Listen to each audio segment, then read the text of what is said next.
بسم اللہ الرحمن الرحیم۔ ملکہ زبیدہ اور نہر زبیدہ۔ زبیدہ خاتون اپنے وقت کی نیک ملکہ تھی۔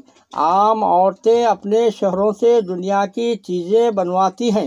کہیں آپ کو یہ نظر آئے گا کہ ممتاز محل نے اپنے لیے تاج محل بنوایا، گل آرا نے اپنے لیے باغ بنوایا، نور جہاں نے اپنے لیے مقبرہ بنوایا، لیکن یہ وہ خاتون ہے جس نے اپنے خاوند سے فرمائش کی اور حجاز کے پانی کی تنگی دور کرنے کے لیے طائف اور وادی نعمان کے چشموں سے مکہ تک پانی پہنچانے کے لیے نہر بنوائی، جس سے لاکھوں انسانوں نے، حیوانوں نے، چرندوں اور پرندوں نے پانی پیا اور ان کی زندگیاں بچی، اور اس نیک خاتون کو اس کا ثواب ملتا رہا۔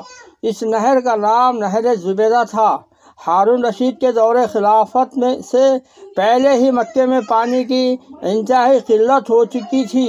ملکہ زبیدہ کو جب اہل مکہ کی تکلیف کی خبر پہنچی تو وہ سخت بے چین ہو گئی، اور اس نے ٹھان لی کہ جیسے بھی ہو مکے میں پانی کا کوئی مستقل انتظام کرنا چاہیے۔ اس لیے اس نے جب علاقے کا سروے کروایا تو پتہ چلا کہ مکے کے نواح میں پانی یا تو وادی طیف سے چشموں میں ہے یا وادی نعمان میں، اور ان کا فاصلہ مکے سے 25 کلومیٹر ہے۔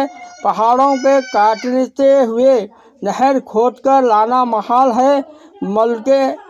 ملکہ نے بھی پکا ارادہ کر لیا کہ نہر بنوانی ہے، خواہ مزدوروں کو ایک کدال مارنے کی قیمت ایک اشرفی کیوں نہ دینی پڑے۔ نہر زبیدہ بنانے کے لیے ملکہ زبیدہ نے کھدائی اور تعمیرات کے بڑے بڑے ماہرین اور انجینئروں کو طلب کیا۔ انہیں کہا کہ ہر قیمت پر مکہ مکرمہ میں پانی پہنچائے۔ ملکہ کا حکم ملتے ہی انجینئروں نے بے شمار کاریگروں، مزدوروں کو مدد سے نہر کھودنے کا کام شروع کر دیا۔ یہ لوگ مسلسل 3 سال تک دن رات پہاڑوں کاٹنے، نہر بنانے میں مشغول رہے۔ آخر اللہ تعالیٰ نے ان کی محنت شاقہ کو بارآور کیا اور نہر تیار ہو گئی۔ اس کام پر ملکہ کے 70 لاکھ طلائی دینار خرچ ہوئے۔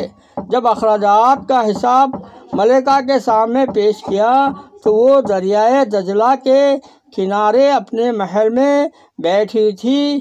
اس نے حساب کے کاغذات پر سرسری نظر بھی نہ ڈالی اور سب کو یہ کہہ کر دریا میں ڈال دیا کہ ہم نے حساب کو حساب کے دن کے لیے چھوڑ دیا ہے، کیونکہ یہ کام میں نے اللہ کو راضی کرنے کے لیے کیا ہے۔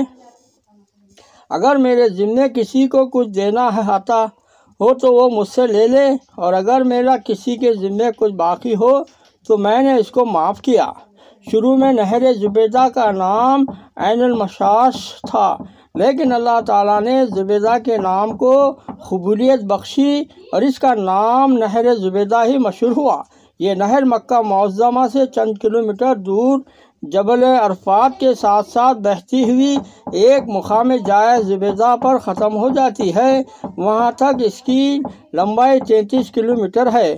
ملکہ کی خواہش تو یہی تھی کہ یہ مکہ مکرمہ تک جائے، لیکن آگے ایسی رکاوٹ آ گئی کہ اس کو وہیں تک ختم کرنا پڑا۔ پھر بھی اہل مکہ کو اس سے کافی آرام ہو گیا کہ یہاں سے پانی مکہ مکرمہ تک آسانی سے پہنچایا جا سکتا تھا۔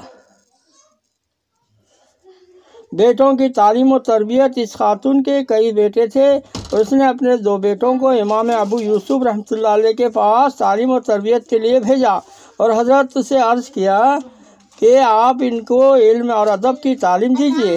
کچھ عرصے کے بعد اپنے خاوند ہارون رشید کو بھیجا کہ آپ جا کر دیکھیں کہ ہمارے بیٹے ادب سیکھ بھی رہے ہیں یا نہیں۔ چنانچہ بادشاہ امام ابو یوسف رحمۃ اللہ علیہ کے پاس پہنچے۔ کیا دیکھتے ہیں کہ امام صاحب وضو کر رہے ہیں اور ان کا بیٹا جو وقت کا شہزادہ تھا وہ لوٹے سے پانی ڈال کر امام صاحب کو وضو کروا رہا ہے۔ ہارون رشید کھڑے ہو کر دیکھتے رہے۔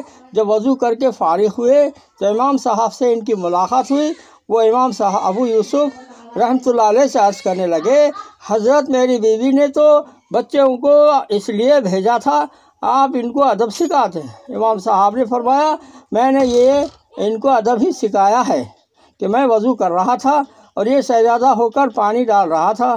انہوں نے کہا کہ نہیں، میری بیوی یہ چاہتی ہے کہ آپ ان کو ایسا ادب سکھاتے کہ یہ ایک ہاتھ سے پانی ڈالتا اور دوسرے ہاتھ سے آپ کے پاؤں مل کر دھو رہا ہوتا۔ سبحان اللہ، اس وقت کے بادشاہوں اور ان کی بیویوں کے دلوں میں بھی یہ تڑپ ہوتی تھی کہ ہماری اولادیں ایسی علم اور ادب حاصل کریں۔ سبحان اللہ۔